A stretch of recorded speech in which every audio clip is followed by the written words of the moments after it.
हरियाणा के चर्चित हिमानी हत्याकांड का खुलासा हो गया है। पुलिस ने इस केस में सचिन नाम के एक आरोपी को गिरफ्तार किया। अब तक की तफ्तीश के मुताबिक आरोपी और मृतक एक दूसरे के परिचित थे और मर्डर की वजह पैसों का लेन देन।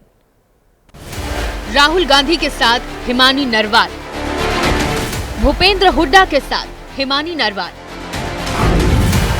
दीपेंद्र हुड्डा के साथ हिमानी नरवाल। हरियाणा की एक उभरती नेता जो कांग्रेस की बेहद सक्रिय कार्यकर्ता थी, जिसने राहुल गांधी की भारत जोड़ो यात्रा में भी हिस्सा लिया था। उसकी सूटकेस में बंद लाश मिलने से प्रदेश ही नहीं पूरे देश में हड़कंप मचा।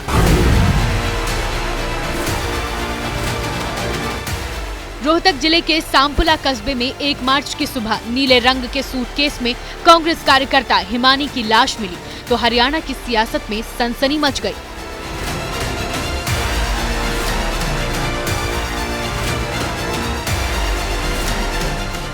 लाश एक लड़की की थी, वो भी कांग्रेस के कद्दावर नेता भूपेंद्र सिंह हुड्डा के परिवार की करीबी।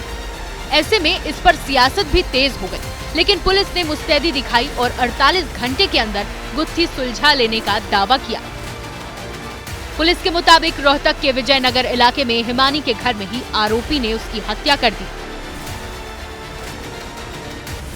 आरोपी सचिन झज्जर का रहने वाला है, जहां उसकी मोबाइल की दुकान है।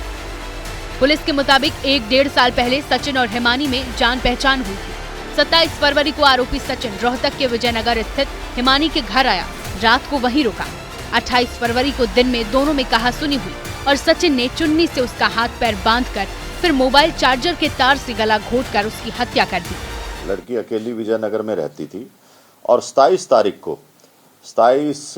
फरवरी को ये लड़का उनके घर पे आया और इनकी आपस में कहासुनी होगी और इसने ये जो मोबाइल चार्जर की केबल है उससे गला घोंट के और उसको वहीं मार दिया।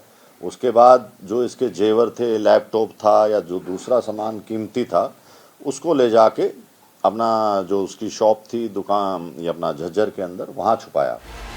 इसके बाद आरोपी सचिन अपने साथ हिमानी के गहने, जेवर, लैपटॉप और कीमती सामान भी लेता गया।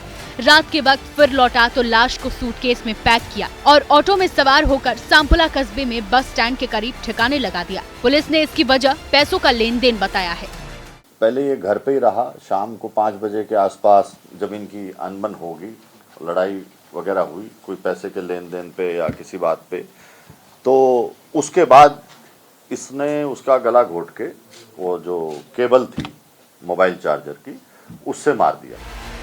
हालांकि पुलिस की इस थ्योरी पर घर वालों को एतबार नहीं है। वो ब्लैकमेलिंग की वजह को सफेद झूठ बता रहे हैं। वो दोस्त मान के चलती रही, अगले के दिमाग में गोबर चलता रहा और उसने मेरी बेटी के साथ क्या किया, क्या करना चाहा और उसका मेरी बेटी ने ऑब्जेक्शन उठाया और उसके खिलाफ हाथापाई में उसने ये कांड कर दिया और अब वो अपनी गलती छुपाने के लिए वो कुछ भी करेगा, ठीक है। लेकिन रही पैसे वाली बात, तो ये पार्टी भी जानती है, पूरा रोहतक जानता है। मेरी बेटी रिश्तेदारों से भी 10 रुपए की भी मदद नहीं लेती थी, तो वो उससे पैसे की डिमांड कैसे करेगी? जब तक इस बात का प्रूफ नहीं मिल जाता कि वो एक ब्लैकमेलिंग, इससे हम तो संतुष्ट नहीं है जब तक अंतिम संस्कार नहीं करेंगे।